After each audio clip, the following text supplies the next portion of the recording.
नमस्कार दोस्तों, कैसे हैं आप सब। उम्मीद और आशा है कि आप लोग बहुत ही अच्छे होंगे और स्वस्थ भी होंगे। जी हाँ दोस्तों, मैं आज आप लोगों के लिए एक ख़ास तौर पे एक स्टडी प्लान आप लोगों के लिए लाया हूँ।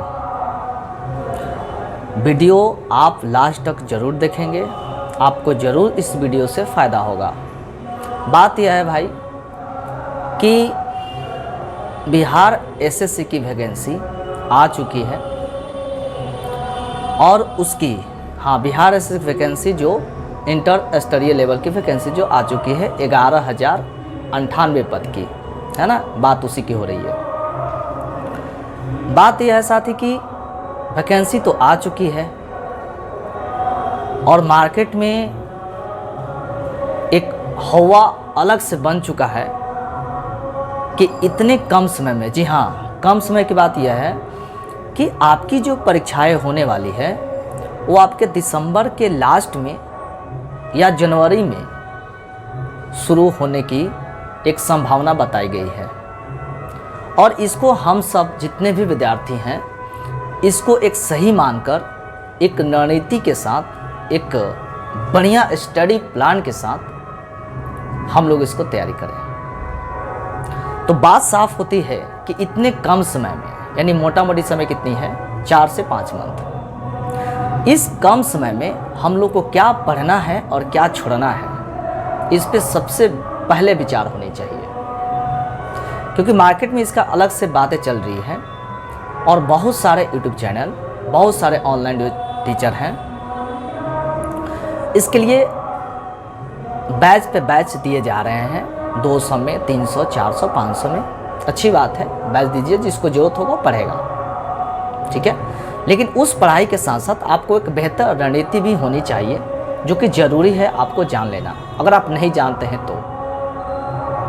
तो मैं आपको यही चीज़ बताने के लिए आया हूँ और आपको, मुझे विश्वास है और आशा भी है कि आप लोगों की बातें ज़रूर पसंद आएगी, क्योंकि मेरी भी कुछ अनुभव है और इस अनुभव के तहत ही मैं आपको बता रहा हूँ। ओके भाई, चलिए देखिए, सबसे पहले बात ये होती है कि मुझे पढ़ना क्या है। तो सबको पता है कि 25 जो क्वेश्चन आने वाली है वो साइंस के आने वाली है, 50 जो क्वेश्चन आने वाली है वो रीजनिंग के आने वाली है और 25 मैथ की आने वाली है। साथ ही साथ 50 नंबर की, यानी 50 क्वेश्चन आपके जीएस से आने वाली है, यानी जीके जिसे आप बोलते हैं। मोटा मोटी आपसे 150 क्वेश्चन पूछा जाएगा। और सब्जेक्ट कौन कौन हुआ, साइंस हुआ, मैथ हुआ, रीजनिंग हुआ और जीएस हुआ।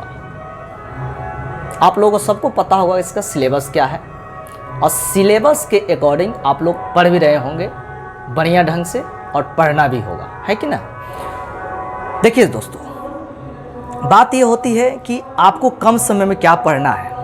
तो मेरी मानो तो सबसे पहले एक बात मैं बता दूं आपको कि मेरे पास यहाँ पे कुछ बुक लिस्ट है, कुछ प्रैक्टिस सेट भी है। मैं किसी यूट्यूब चैनल या किसी पब्लिकेशन का यहाँ पे प्रमोशन करने नहीं बैठा हूँ। मुझे जो लगता है कि ये पढ़ने से कम समय में बेहतर हो सकता है, हम बेहतर एग्ज़ाम के करीब पहुँच सकते हैं, मैं वैसी बातें करने के लिए आया हूँ, है ना। तो बात को समझना है, ये कोई प्रचार मोड नहीं चल रहा है, सही बात है। देखिए, सबसे पहले बात कि अगर आपको कम समय में अगर कुछ करना है तो मेरी मानो ये महेश कुमार बर्णवाल जो आईपीएस हैं, रह चुके हैं, ये फिलहाल ये बुक आप लोग ले चला है सार संग्रह। ये सार संग्रह कोई बुक, दूसरी बुक नहीं है, ये फिलहाल बुक ऐसी है, ये प्योर एनसीईआरटी पर आधारित है। इसका संस्करण देख लेना भाई 2023 से। दूसरी बात, इसमें क्या खास है, खास ये है कि इसमें चैप्टर वाइज, जी हाँ इसमें चैप्टर वाइज वन लाइनर, ध्यान रहे, वन लाइनर इसमें बताया गया है। यानी कम समय के लिए अगर इस बुक को पढ़ते हैं तो आपका इस बुक से साइंस भी कवर हो जाएगा, साथ ही साथ जीके और जीएस वाला भी पोर्शन का आपका कवर हो जाएगा। देखो ध्यान से, यहाँ पे देख लो, सार संग्रह लिखा हुआ है, आप लोग देख पा रहे होंगे। मैं कुछ आपको दिखाऊं, देख लो, मैंने क्या बोला कि ये चैप्टर वाइज आपका रहेगा इसमें, यानी चैप्टर वाइज। कहने का मतलब है कि देखो, भारतीय अर्थव्यवस्था लिखा हुआ है, देख पा रहे हैं आप लोग, देखिए ध्यान से, भारतीय अर्थव्यवस्था लिखा गया है ना। उसमें क्या है आपका देखिए भारत का संवैधानिक विकास लिखा गया, इसको चैप्टर वाइज यानी टॉपिक वाइज भी इसको वन लाइनर करके ऐसे करके बता दिया गया है। देख सकते हैं आप कैसे, देखिए कितनी अच्छी वे में इस बुक को सजाया गया है, जिसको पढ़ने में भी मज़ा आएगा, काफ़ी मज़ा आएगा। देख रहे हैं कि नहीं देख रहे हैं? तो अगर ये बुक आप कंप्लीट कर लेते हैं 3 से 4 महीना में, और मेरी मानो तो कंप्लीट हो भी जाएगा, और एक बार नहीं कम से कम 1 से 2 बार इसको कंप्लीट करना जरूरी है, ठीक है। दूसरी बात मैं आपको बताने जा रहा हूँ, अगर आपको लगता है कि नहीं मुझे साइंस अलग से पढ़नी है, तो साइंस की बुक भी मार्केट में बहुत सारी है ना, बहुत सारी बुक है, लेकिन आपको साइंस में कुछ नहीं पढ़ना है। आपको घटना चक्र की आती है, ये 2022 का संस्करण है, आपको 2022 का ना लेकर 2023 वाला संस्करण भी आ चुकी है, उसको ले लेना है। ये आपका घटना चक्र का है, देख रहे हैं, ये घटना चक्र का बुक है। इसमें भी सामान्य विज्ञान, केवल सामान्य विज्ञान है। इसमें क्या है कि ये भी आपको क्वेश्चन प्रश्न यहाँ पे देखो, यहाँ पे क्या किया है कि ऑब्जेक्टिव दिया हुआ है, ऑप्शन भी 4 है, और 4 के साथ इसका चारों ऑप्शन का यहाँ पे एक्सप्लेनेशन भी दिया हुआ है। सबसे बड़ी बात यही है, और अच्छी अच्छी बातें यहाँ पे लिखी गई है, जो आपको आगे प्रश्न बनाने में भी आपको मदद मिलेगा, हेल्प मिलेगा।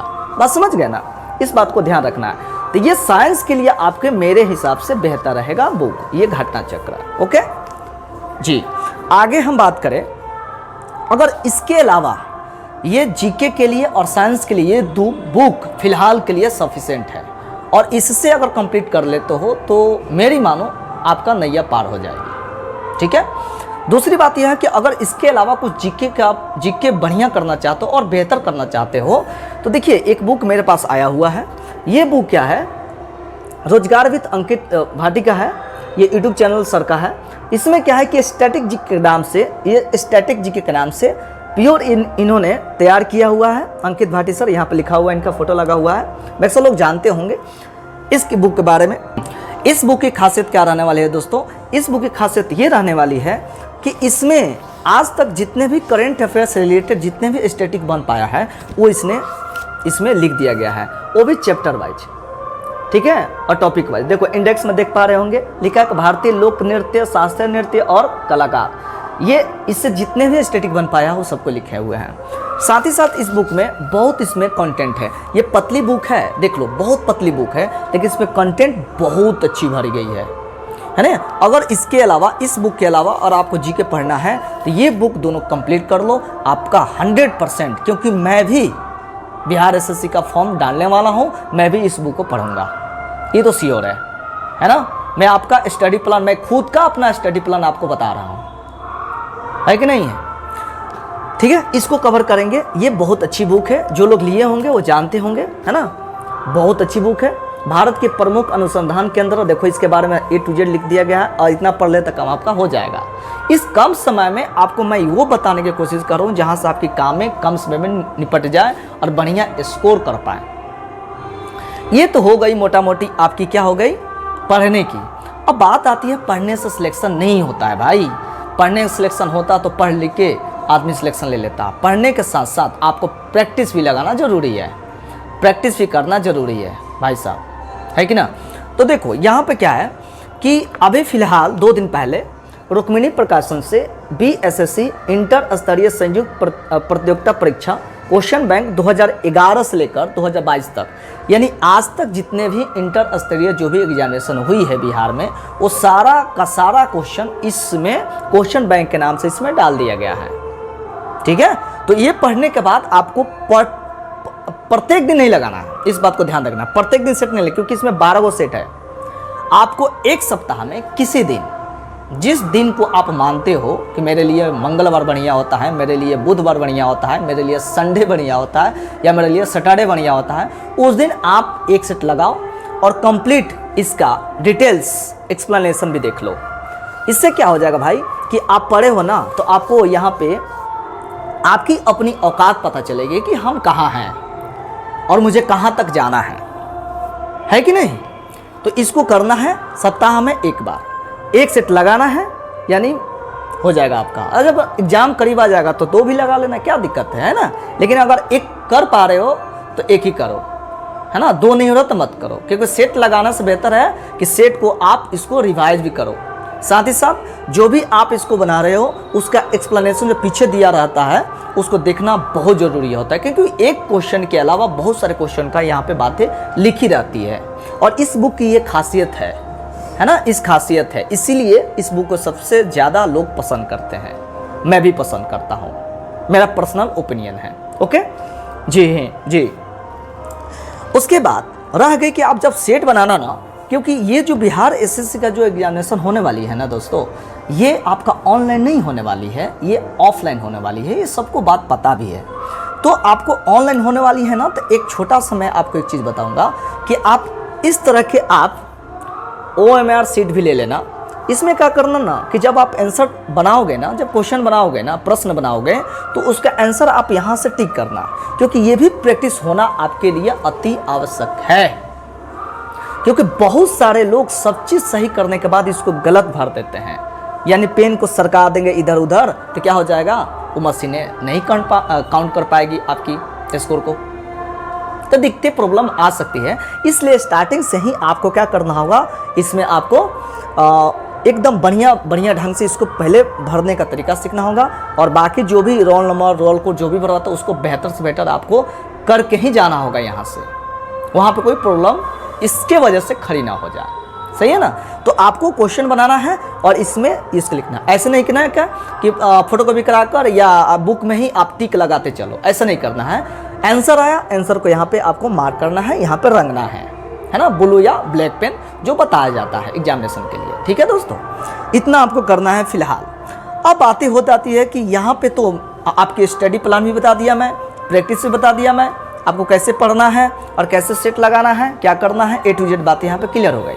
बात ये होती है कि दोस्तों देखो, सिर्फ फॉर्म भर देने से, क्योंकि आपको पता है कि एक घर से कम 4 लोग इसका फॉर्म भरेंगे, है ना, आप भी भरेंगे, आपके पापा भी भरेंगे, आपके चाचा भी भरेंगे, आपकी चाची भी भरेगी और आपकी भाभी भी भरेगी, जो भैया होंगे, भैया तो भरेंगे ही भरेंगे, यानी मिनिमम 4 लोग तो फॉर्म भरेंगे। ठीक है, वो हटाओ, फॉर्म भरने के बाद दूसरी है कितने तैयारी करने वाले लोग हैं। फिलहाल देखो वैकेंसी कितनी है, वैकेंसी कितनी है भाई, वैकेंसी है 11,098 पद की। पहला पेपर में सिलेक्शन कितना लोग का होगा, मात्र उसका 5 गुना, यानी मोटा मोटी कितना हो जाएगा, लगभग 55,000 के आसपास हो जाएगा 55,000, यानी फॉर्म कितना आएंगे, अनुमान लगाओ ना भाई, अनुमान लगाओ तो कम से कम 20 लाख तो फॉर्म गिरेंगे ही गिरेंगे। मैं आज बोल रहा हूँ 20 लाख फॉर्म गिरेंगे। ठीक है, +2 अप्रॉक्स आदमी पास हुआ है +2 पास करके ही आगे सब पढ़ाई करता है कि नहीं, 10th के बाद। ये तो बात फैक्ट है कि भीड़ होने वाली है, और उस भीड़ में आपको कैसे बेहतर करना है, कैसे आपको बेहतर करना है, आपको इसके बात के बारे में ध्यान देना होगा, और बिल्कुल ध्यान देना होगा। देखो पिछली वैकेंसी में और इस वैकेंसी में क्या अंतर है। पिछली वैकेंसी जब 2010 में आई थी तो उसमें एक बात को आप ध्यान रखना, उस वैकेंसी में गर्ल्स के लिए, जी हाँ लड़कियों के लिए कोई रिजर्व सीटें नहीं था, लेकिन इस वैकेंसी में 35% गर्ल्स के लिए रिजर्व सीटें हैं। इसका मतलब हो गया कि टोटल वैकेंसी का कितना होगा, 35% कितना हो गया अप्रॉक्स, यानी 3800 के आसपास, यानी 3700-3800 के आसपास ये सिर्फ गर्ल्स के लिए सीटें क्या हो जाएगी, रिजर्व हो जाएगी। यानी इसमें कोई बॉयज नहीं आ पाएगा, कोई लड़का नहीं आ पाएगा। इसलिए थोड़ा सा गर्ल्स के लिए राहत भरी सांसें, वो राहत है, गर्ल्स के लिए राहत तो है, बट बॉयज़ के लिए थोड़ा सा टफ हो गया भाई, है ना, दर्द है, दुख है। फिलहाल कोई नहीं, आप लोगों को इसको बेहतर से बेहतर करना होगा। साथ ही साथ पिछला वैकेंसी का आप ये भी अनुमान लगाओगे तो कटअप जो भी गया होगा उसका बात हटाओ, इसका कटअप कितना जाएगा वो बात तो पहले बताना तो नाइंसाफ़ी होगी, बेवकूफ़ी होगी। बस इतना मान के चलो कि आपको कितना बनाना होगा क्वेश्चन, कटअप जाए कितना जाए कोई मैटर नहीं, लेकिन आपको सेफ रहने के लिए, एक सुरक्षित रहने के लिए पीटी में 55,000 के अंदर आने के लिए आपको कितना स्कोर करना होगा। मेरी मानो तो कम से कम आपको 150 में से 125 लेकर 130 नंबर आपको लाना होगा। क्यों? क्योंकि इसमें कुछ सीटें रिजर्व है। आप 11,000 मत देखो, वहाँ से 38 घटा लो, है ना, उसमें बॉयज़ लोग की बातें हो रही, हम सिर्फ बॉयज़ लोग की बात करें। बॉयज़ को लेकर ये एग्ज़ाम काफ़ी टफ होने वाला है। जितने भी भाई लोग इसको मजाक में ले रहे होंगे कि पढ़ लेंगे, वहाँ से कोर्स ले लेंगे, वहाँ से कोर्स लेकर पढ़ लेंगे, ये इससे कुछ नहीं होने वाला है कि नहीं। आपको पढ़ना पड़ेगा और बेहतर तरीके से पढ़ना पड़ेगा। दूसरी बात यह है कि आप ये सोच रहे होंगे कि क्या इतने पढ़ने से मेरी सिलेक्शन हो जाएगी। तो अगर आप सोच रहे हैं कि हम बेसिक फाउंडेशन कोर्स लेकर या कोई अच्छी अच्छी बुक लेकर मैं आज से पढ़ना शुरू करूं, तो भाई साहब वो कंप्लीट नहीं होने वाला है। ठीक है, आपको यहाँ पे स्मार्ट वर्क करना ही होगा। आपको ऐसा दिमाग लगाना होगा कि मैं क्या पढ़ूं, कम समय में कितना पढ़ूं, जिससे मेरा बेहतर से बेहतर स्कोर हो पाए और मेरा रिजल्ट हो जाए स्कोर के साथ साथ। सब लोगों को पता है कि पढ़ने से नौकरी नहीं होता है, तो नौकरी होता कैसे? आपकी पढ़ाई कितने पावदान पे आती है? मैं बताऊं आपको, आपकी स्टडी कितने सिलेक्शन के लेने के दौरान कितने नंबर पे आती है, तो मैं बताऊंगा 3 नंबर पे आती है। 1 नंबर पे नहीं आती है, 3 नंबर पे आती है। तो 1 नंबर पे, 2 नंबर पे कौन सी चीज़ें आती है? 1 नंबर पे आती है सबसे पहले आपका विश्वास। क्या आपको विश्वास है कि ये परीक्षा आपसे हो पाएगी? क्या आपको विश्वास है कि ये एग्जामिनेशन आपसे निकल पाएगा? अगर है तो आपसे निकलेगा, जरूर निकलेगा। दूसरे नंबर पे कौन बातें आती है? आपका टाइम मैनेजमेंट। क्या आप सेट लगाते हैं? क्या 2 घंटा 15 मिनट के अंदर आप कंप्लीट क्वेश्चन बना लेते हैं 150? ठीक है, आपका टाइम मैनेजमेंट कैसा है? आप एक प्रश्न पर कितना समय देते हैं और एक प्रश्न में कितना समय नहीं देते हैं? क्या आप इसको अनुमान लगा सकते हैं? अगर लगा सकते हैं तो आप सिलेक्शन के करीब है, आप सिलेक्शन ले सकते हैं। और तीसरे नंबर पर आती है आपकी स्टडी, आपकी पढ़ाई। बात को ध्यान रखना है, बात सच्ची है, सही है ना? तो आपको तो करना है, आप ही को करना है, कोई आपको करवाएगा नहीं। लेकिन मेरी मानो तो अगर इतने कम समय में अगर बेहतर से बेहतर आप स्कोर करना चाहते हो तो मेरी बातों को ध्यान देना और मेरी बातों का अनुसरण करना, शायद आपके कुछ हो पाए, है ना भाई। तो इस तरह से करना है और बेहतर से बेहतर करना है और सिलेक्शन आपकी श्योर होगी। आपकी नहीं होगी तो किसकी सिलेक्शन होगी? फिर आप जवाब दो, किसकी होगी? आप इतना मेहनत करते हो, आज से नहीं बहुत दिन से मेहनत करते हो, ये वैकेंसी 9 साल के बाद आई है, समझ में आ रहा है ना? जान तो लगा देना होगा, पूरा जान झोंक दो भाई, आज से ही झोंक दो, है ना। और बॉयज़ के लिए ये परीक्षा टफ होने वाली है। बॉयज़ लोग, खासकर लड़के लोग, इस बात को ध्यान दें कि आपको बेहतर करना होगा, क्योंकि लड़की लोग इसमें रिजर्व ले लिए अपना सीट। पिछला में ऐसा रिजर्व नहीं था, बात समझ में आ रहा है ना। बहुत सारे ऐसे गर्ल्स कैंडिडेट है जो बॉयज़ लोग से काफ़ी आगे है, यानी बॉयज़ के सीट में भी वो इंटर कर जाएगी। अपना तो रिजर्व है ही उनका, है ना भाई। बाकी जो भी डॉक्यूमेंट्स फॉर्म भरने का टाइम लग रहा है उसको आप कंप्लीट कराओ। जो भी ओबीसी, जो भी AWS, जो भी आपके NCL जो भी बनवाना है आप अभी से बनवा लो, क्योंकि फॉर्म भरते समय इसकी जिक्र की जाएगी और इसकी आपको प्रॉपर इन्फॉर्मेशन लगाना पड़ेगा। ठीक है दोस्तों, तो आपको वीडियो कैसी लगी? आपको वीडियो अच्छी लगी है या बुरी लगी है? अगर अच्छी लगी है तो वो भी कमेंट करें, बुरी लगी है वो भी कमेंट करें। ठीक है, तो आज यहीं तक। Thank you so much. जय हिंद, जय भारत। ओके।